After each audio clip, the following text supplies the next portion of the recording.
Isa na namang gaya-gaya recipe yung aking natuklasan at kinikilig ako kasi napakarami ko pala nito sa kusina.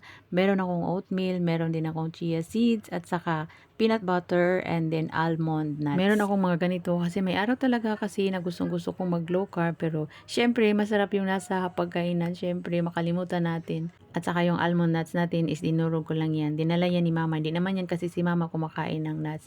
So at sa ating saging naman, meron akong tinatagong isang saging. Natira pa yan nung nakaraang linggo. So tinago ko sa ref. So yan ang itsura niya pero maganda pa naman.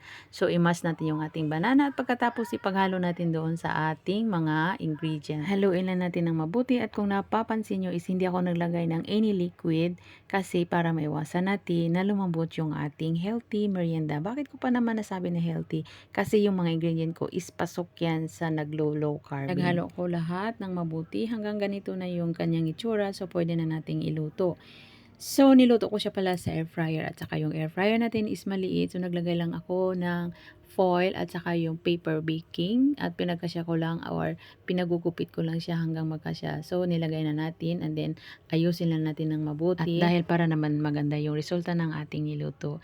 Niluto ko yan siya ng 30 minutes and 160 degree katamtamang init lamang para hindi naman masunog.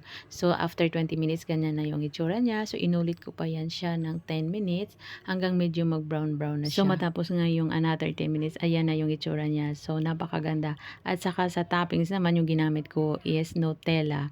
After kong nilagyan ng Nutella sa taas, nilagay natin o ilagay natin siya sa freezer ng 2 hours bago siya ipagkakat. Kasi Nutella yung ginamit ko, so hindi siya masyadong tumigas. So, ayan na yung ating healthy merienda. Napakaraming salamat po sa inyong walang sawang suporta, sa inyong walang sawang panunood sa aking mga video. Love, love po. God bless sa lahat. Ingat!